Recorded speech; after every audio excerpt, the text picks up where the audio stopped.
Purbaya buka suara soal tak saling sapa dengan Luhut dalam sidang kabinet.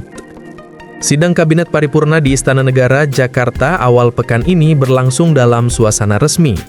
Presiden Prabowo Subianto memimpin langsung rapat yang membahas evaluasi sejumlah agenda penting, mulai dari kebijakan ekonomi, pembangunan infrastruktur, hingga arah investasi nasional.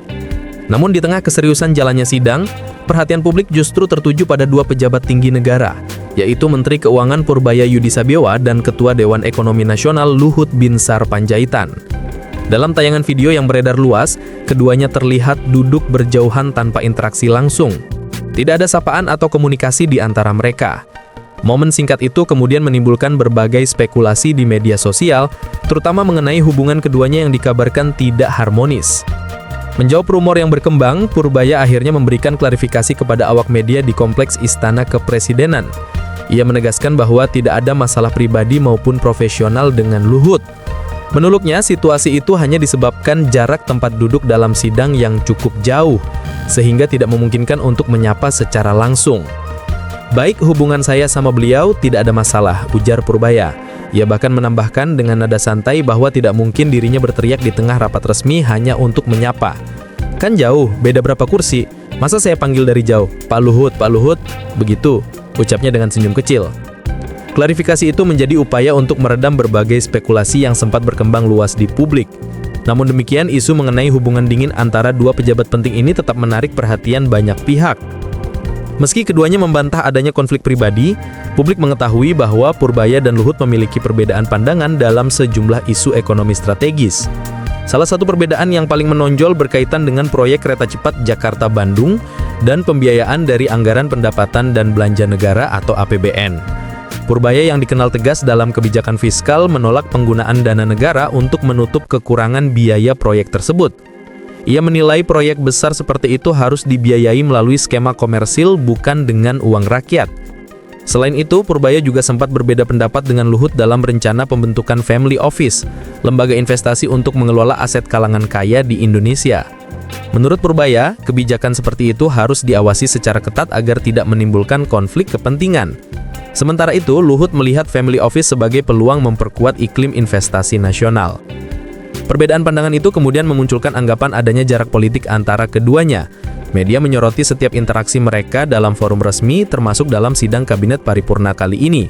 Beberapa pengamat menilai bahwa tidak adanya sapaan menjadi simbol adanya ketegangan yang belum sepenuhnya selesai. Meski begitu, baik Purbaya maupun Luhut tetap menunjukkan sikap profesional di hadapan publik. Keduanya hadir tepat waktu dalam rapat, mendengarkan arahan presiden dan memberikan masukan terkait agenda ekonomi nasional. Pemerintah melalui juru bicara juga menegaskan bahwa hubungan antar pejabat berjalan baik dan solid. Tidak ada masalah internal, semua fokus bekerja untuk rakyat, ujar seorang sumber di lingkungan istana. Insiden kecil ini memperlihatkan bagaimana gestur nonverbal seorang pejabat bisa menimbulkan interpretasi luas di masyarakat. Dalam era keterbukaan informasi, setiap momen di lingkungan pemerintahan mudah terekam dan ditafsirkan oleh publik. Beberapa pihak bahkan menilai bahwa momen tidak saling sapa ini mencerminkan kurangnya komunikasi di antara pejabat ekonomi. Namun di sisi lain, sebagian analis politik menilai hal ini sebagai sesuatu yang wajar. Dalam sebuah pemerintahan yang kompleks, perbedaan pendapat justru dianggap sehat selama masih dalam koridor profesional. Koordinasi antara Kementerian Keuangan dan Dewan Ekonomi Nasional tetap berjalan dan hasil kerja keduanya masih berkontribusi terhadap kebijakan ekonomi nasional. Dalam penutup keterangannya, Purbaya kembali menegaskan bahwa dirinya tidak memiliki persoalan pribadi dengan Luhut. Ia menyebut tugas utama seorang pejabat negara adalah menjalankan arahan presiden dan bekerja demi kepentingan rakyat. Saya hanya fokus bekerja sesuai perintah presiden, tidak ada urusan pribadi, semuanya profesional, katanya tegas. Ia juga menilai bahwa publik sebaiknya tidak berlebihan menanggapi gestur atau momen singkat dalam rapat resmi. Kalau orang lihat dari luar mungkin dikira tidak akrab, padahal kami sama-sama bekerja untuk negara. Situasi ini menjadi pengingat penting bagi pemerintahan bahwa komunikasi dan sinergi antar lembaga sangat dibutuhkan. Di tengah kondisi ekonomi global yang menantang, kerjasama antar pejabat menjadi kunci untuk menjaga stabilitas dan kepercayaan publik. Pemerintah di bawah kepemimpinan Presiden Prabowo kini sedang berfokus pada percepatan pertumbuhan ekonomi dan pemerataan pembangunan. Di tengah dinamika politik dan perbedaan pandangan, publik berharap setiap pejabat mampu menempatkan kepentingan nasional di atas segalanya. Kejadian kecil di sidang kabinet ini pun menjadi simbol bahwa soliditas dan profesionalisme tetap harus dijaga demi keberlangsungan pemerintahan dan kesejahteraan rakyat.